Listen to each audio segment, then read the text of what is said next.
Okay, I'm not going to talk about the race because it was garbage. It's not worth my time at all or energy. So I was going to do a video that I was planning on doing earlier this past week, but I got super busy with work and life has just been super hectic.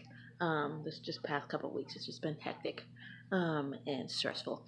But on my fan like Chase account on Instagram, I posted something in my stories about semi like um, your confessions about drivers, your opinions about drivers, and I'll share mine and see if I agree with you or not. But it's not like I'm not here to like to bash your opinion or anything like that. Like I just want to see if like we agree on like certain things or whatnot. We can just have a little discussion here, and I'll share my opinions about drivers and whatnot. So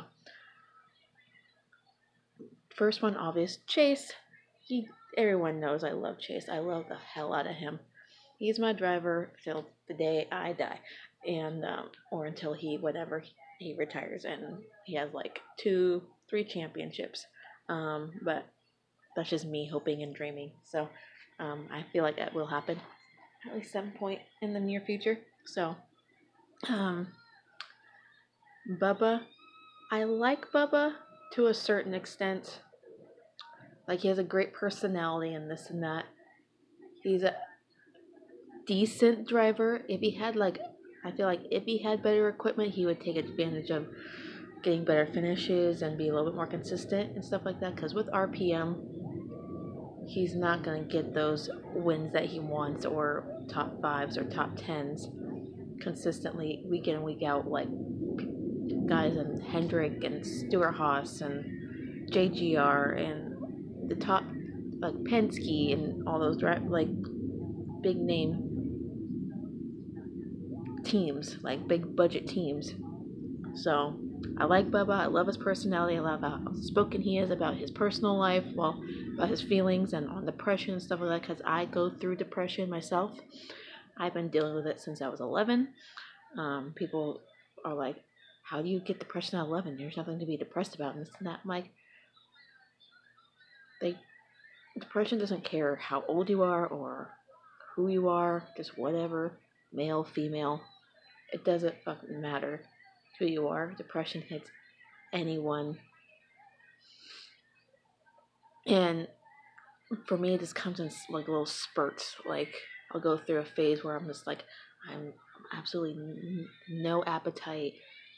I have no energy to do anything, not to talk to anybody. I'm just angry at people. It's just, my depression is like kind of different than others. Um, so I'm moving on to Kyle Busch. People know I do not like this guy at all. I really don't. Um, but someone said on my Instagram, like, people think Kyle Busch is the GOAT, but Jimmy Johnson is the real GOAT of the sport. Like, Jimmy, stat wise, is far better than anyone on the track right now. No one else like him will be on that track. Like, no one else will have 5 straight championships, 7 total, getting the 83 wins as quick as he did. Um, I feel like he's like one of the most humble drivers on the track. Like how a champion, like you would never, like he's super humble. Like you wouldn't think he's like this 7-time champion or this and that, but he is, and he doesn't like put himself above everyone else. Kyle Busch, I couldn't say the same thing, but he is a champion. I get that. But I'm not denying he's not a good driver. Trust me, he's a hell of a driver. But like me and my dad had the discussion, like we just don't know what his deal is. Like he thinks he's entitled in some way. Like we're allowed to be entitled in some way, but not to the point where he needs to like feel like he needs to win every single week. and if he doesn't, he throws a little fit or something like that. If it just doesn't include someone else, but that's just my opinion. Again, throughout the past this era, Kyle Busch is one of the best, not the best, like people claim him to be. No matter how, like, the lack of wins Jimmy's getting lately, that doesn't make him any less of a competitor, any less of a great driver. He's still great. He's still competitive. He's still out there trying to prove people wrong. Like, if you don't like him now, you'll never like him ever. So, moving down the age group, fairly new-ish Cup driver William Byron. Someone said he's a very underrated driver and he flies under the radar, which is true. He doesn't cause problems on track. So whatever Brad says, he's kind of full of it. So Byron literally just flies on the radar, does his job. He mentioned that he doesn't really make friends like with people at the track because it would just get weird once they start racing each other and this and that. So he just sticks to doing his job, like having like acquaintances, but not like friends. So, which I understand that he's young, but I think he'll mindset kind of change a little bit as soon as he gets further down in his career. And that someone said same thing along the lines of he's gonna break out, and once he does, it's just gonna be massive. Like he'll just be unstoppable. I feel like the kid is too damn good to not win because he will win. He will win. I guarantee. I feel like he can win this year. I really do.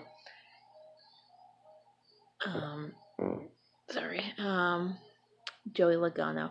People have a love-hate relationship with Joey. People don't like him based on his aggressive, hard, old school racing style.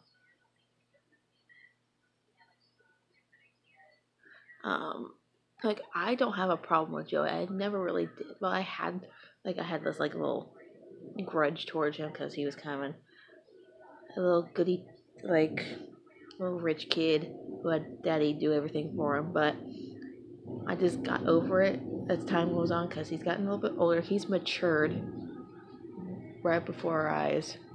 And he's a great driver. A great hell of a driver. And people just bitch and moan about his talent on track.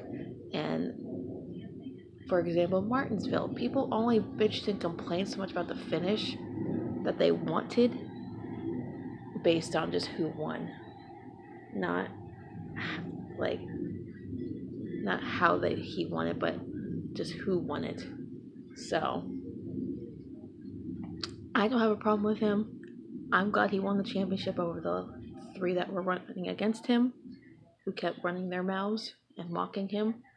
So it is what it is. Okay. Here's a little rant about Austin Dillon. People again have a love-hate relationship with Austin Dillon. Mostly hate, which I don't get. But the only reason people give me is because he has had a silver spoon in his mouth since the day he was born. He's had everything handed to him and this and that. But if you look at his background, he grew up around racing. He grew up around that 3 car. And people are still bitching and moaning about a number on the side of a car. And who drove it last. Like, why do we care so much about a fucking number? It's a number that can change at any moment in time for a driver. Because drivers change numbers in cars quite often, more than people know. And, but RCR, yes, is his grandfather. Who gives a shit? What other driver in this sport doesn't have family ties to this goddamn sport? and had just a little help from them to get into the sport. Was it financially backed? Yeah. Who cares? Like we have Chase, we have the Elliots, the Earnhardts, the Blaney, and the Burton. Like those guys are financially backed, yes, but they are proving themselves and making a name for themselves. They performed at such a high level all of their lives because they pushed themselves to be really good drivers and to make it to this level that they're at. Like the guys in Cup, Chase, Ryan, all these young drivers, they busted their butts to get to where they are now. People assume they just had it easy going their entire life, and sorry, my hair is falling out. Have these just everything handed them on a silver platter, that they didn't work for anything. But you're wrong when it comes to that. Like some of these people didn't have sponsorship going into like the rookie season of Xfinity. Example, Chase. He didn't have a sponsor up until like the last second before his rookie season at JRM in the Xfinity Series. Like at that time, it was nationwide. Napa jumped on board, and now he's good to go for who knows how long. Hopefully for the remainder of his career, because Napa is a great sponsor for him. It fits him well. Like these drivers don't just like here you go, here's a cup ride. Here's like no, they busted their butts. They worked hard. They performed well. Like Chase didn't have a quality ride until JRM. Like quality top tier equipment until he reached like the JRM and he won a championship with them as a rookie. Like all these drivers never had it easy. Nothing comes easy in racing. No matter how much financial backing you have, no one buys their ride and just sails through a series like every NASCAR series without proving themselves. Every driver with a last name or whatever has to prove themselves or they don't make it. Austin Dillon is a champion in Xfinity and in trucks. No one realizes this apparently. And him and his brother were in victory lane with Dale Earnhardt 21 years ago for the Daytona 500. The only Daytona 500 he ever fucking won before he died.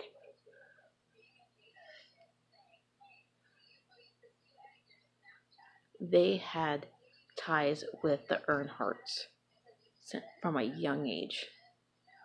He earned the 3-car not because of his grandfather, because he earned it. No matter how much you freaking hate the dude, the guy can wheel a freaking car better than any hater can. He can drive circles around you. If Boyer didn't do the shit he did in the race yesterday, Austin Dillon could have possibly won that race and got an RCR back in victory lane.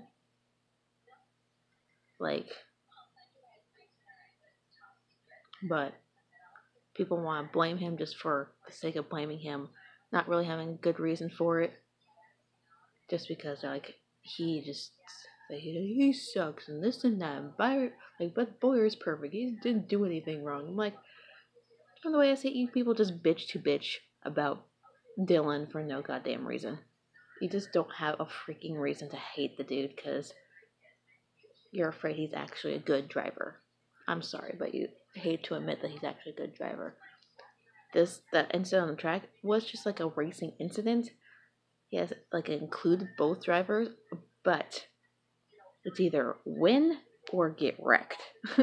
So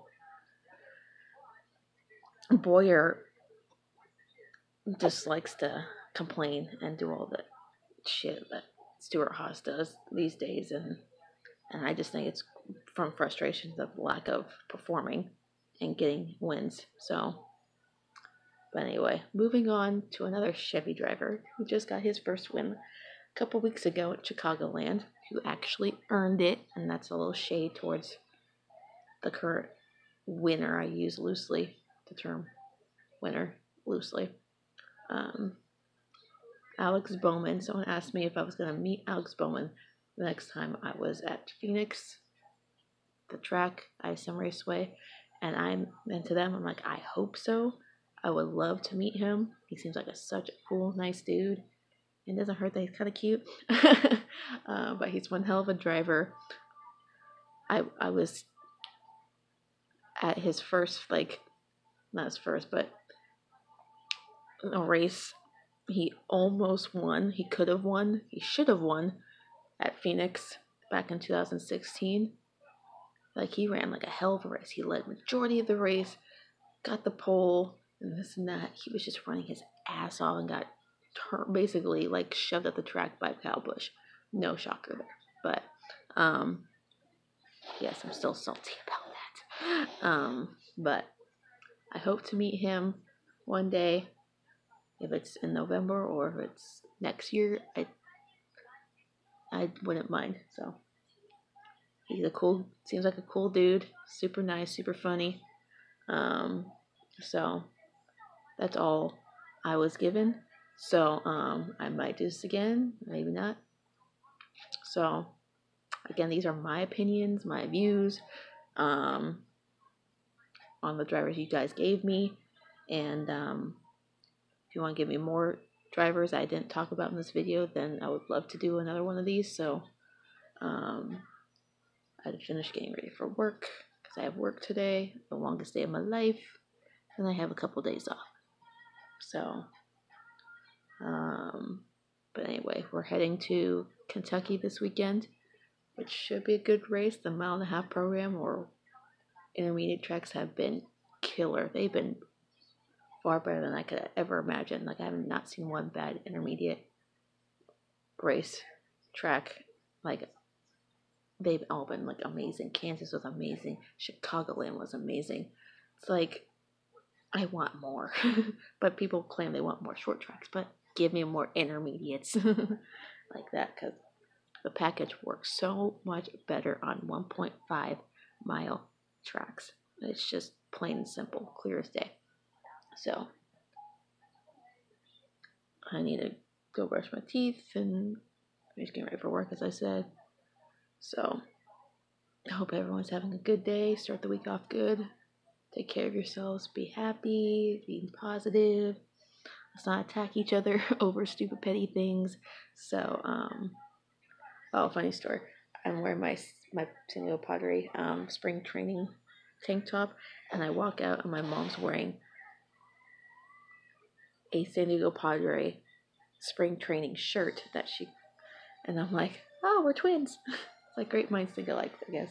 And my Padres finished the first half of the season going into the All-Star break at 500 and took the series from the Dodgers. So we're not too far back. We can probably make it up and kind of contend with them a little bit.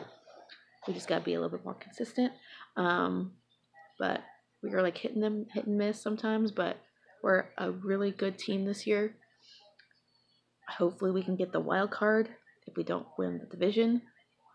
So we have really good we have some good pitchers. We have some great hitters. Our defense is way better. So I'm just going to leave it at that. Have a great Monday. And just be nice to each other.